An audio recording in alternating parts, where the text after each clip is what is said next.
una cosa abstracta, la esencia en sí de las cosas, pero no nos vamos a meter ahí. ¿Está? ¿Sí? Bueno, gracias.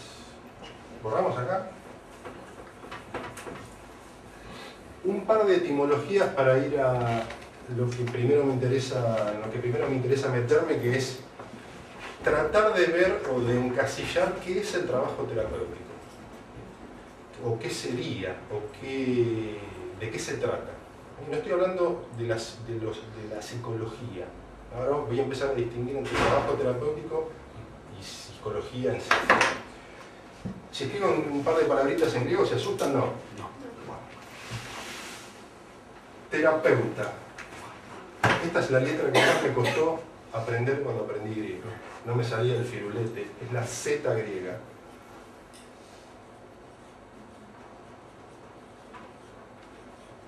Terapeuo. De ahí viene terapeuta. Y vos, fíjense el significado de esta palabra. El terapeuo, que es un verbo en griego, es cuidar, dos cosas, cuidar y una más importante, estar al servicio. Si uno busca esta palabra en el diccionario griego, encuentra esas dos definiciones, ¿no?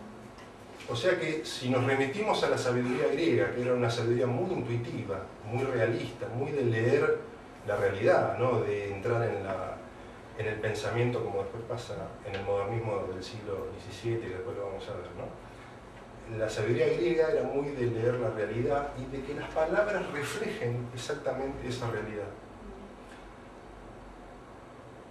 El terapeuta griego, el terapeuta, vamos a decir, precristiano, ¿no? Vamos a llamar, ahora voy a empezar a distinguir cómo se va encarnando esto a lo largo de la historia en un personaje, no en una persona con nombre y apellido, sino en un rol, digamos, ¿no? El terapeuta era alguien que cuidaba y que estaba al servicio. ¿De qué? El mundo griego distinguía, ustedes se acuerdan, por un lado la materia, la física, la naturaleza, y por otro lado algo que a ustedes les debe sonar, ¿no? La psique. Era, ¿alguien sabe qué es la psique? Es el alma, exactamente. El alma. Los griegos eran muy intuitivos, ¿no? Decían, veían los seres corpóreos y en su sabiduría intuitiva decían, este ser corpóreo no se explica a sí mismo desde la corporeidad, desde la materialidad.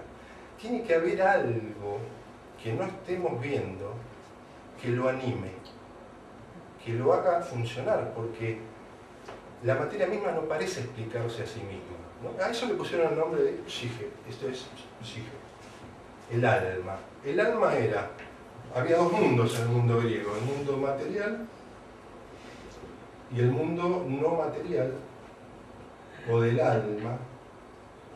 Esto pasa al latín como ánima, lo que anima, ¿no? Es el mismo concepto. Lo que anima, tiene que haber algo que anime esto que estamos viendo que se mueve, porque parece, en la intuición que tenemos, parece que esta materia no se explica a sí misma. ¿Ah? Entonces, en el mundo griego, el terapeuta era un cuidador. Acuérdense que aparece para el cuidado del cuerpo, empieza a aparecer la medicina. ¿Sí? Entonces empieza a distinguir la tarea, ¿no? Acá empieza a estar el médico, en el mundo griego precristiano, antes del nacimiento de Cristo, históricamente hablando. Y el terapeuta era el que cuidaba el alma, con todo lo que había ahí adentro, en esa alma que ellos entendían. Depende del autor, vamos a encontrar distintas cosas. ¿En quién se encarnaba este rol en el mundo griego precristiano? Esto estaba en manos del filósofo. El filósofo era el que contemplaba las realidades no espirituales y también las materiales, porque acuérdense que el filósofo griego era en realidad el sabio, que estudiaba la física y la metafísica. Aristóteles tiene un estudio, eran naturalistas, estudiaban las plantas, los animales, qué sé yo, y después, cuando Aristóteles, por ejemplo, que tiene una física muy interesante, un libro físico muy interesante, en un buen momento dijo, bueno, vamos a estudiar lo que no es físico, lo que viene después de la física, y le puso metafísica, lo que viene después, lo que trasciende la física, ¿no? El sabio, más que el filósofo, era el que representaba en el mundo griego el arte de cuidar, era el que contemplaba la realidad, ¿no? Que hay algo muy importante acá, ¿no? Contemplar es una especie de ver la realidad, pero en cuanto conocida, ¿sí? La realidad se interioriza, hay un objetivismo en las cosas son reales, existen, tienen, como dirían los metafísicos, entidad. No las invento yo al pensarlas. Que yo las piense no quiere decir que las esté inventando. Existen independientemente de mí.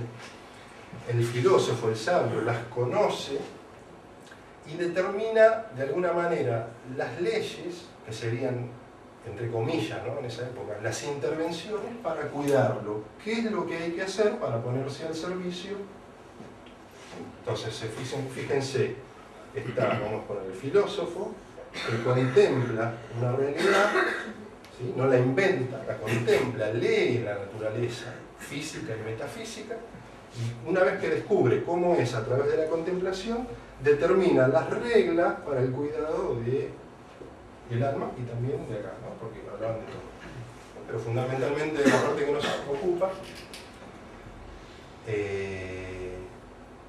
en este mundo griego, era el cuidado del alma estaba puesto en manos de estas personas que no inventaban. Bueno, hago mucho hincapié en esto porque es importante, porque esto después se empieza a perder en la historia de la filosofía, y así nos va, ¿no? El hombre ya no contempla, porque no hay cosas que contemplar, acuérdense de Descartes, ¿no? Sino que empieza en una elucubración mental donde empieza a dudar de la realidad, empieza a dudar de esto, empieza a dudar de lo otro, y cuando empieza a dudar de todo, desaparece todo. Desaparece la verdad, el bien, la justicia, ¿no? Que es un poco el mundo en el que vivimos hoy, es así por eso. Ahora vamos a ver. ¿Está? Entonces vamos a seguir haciendo un cuadrito. Una pregunta. La ciencia, ¿no se dedica a observar? ¿Cómo? En la ciencia no se dedican a observar, o sea, yo lo que tenía entendido. A ver. Se observa y se experimenta, pero a partir de la observación se deducen las cosas. En la ciencia, como se entiende habitualmente por ciencia, sí. Pero ahora vamos a ir a eso, no es una observación de lo que la cosa es, de su entidad y de su esencia, sino, te voy a poner un ejemplo bien clarito. Si yo contemplo la mesa o me ocupo de la mesa o quiero hacer ciencia con la mesa, no me ocupo de la esencia de la mesa, o sea, ¿qué es lo que hace que la mesa sea mesa? Sino de su ser marrón, de las características de la madera, ¿no? Todo lo experimentable. ¿Sí? O sea, eso es la ciencia como se maneja hoy, lo que yo voy a llamar después ciencia positivista. O sea, que esto no es con respecto a lo experimentable, sino... A lo que yo me estoy refiriendo, más que nada, no. Hay un estudio de estos filósofos de la naturaleza, de la física, pero yo no estoy por ahí deteniéndome más ahí. ¿Sí? El conocimiento de la naturaleza admite un conocimiento de la esencia, del ente, o sea, de lo que la cosa es y de aquello que la hace ser lo que es, de por qué es lo que es, y de toda la fenomenología que ellos conllevan, ¿sí? De por qué es verde, de por qué cuando la tocamos así salta así, ¿no?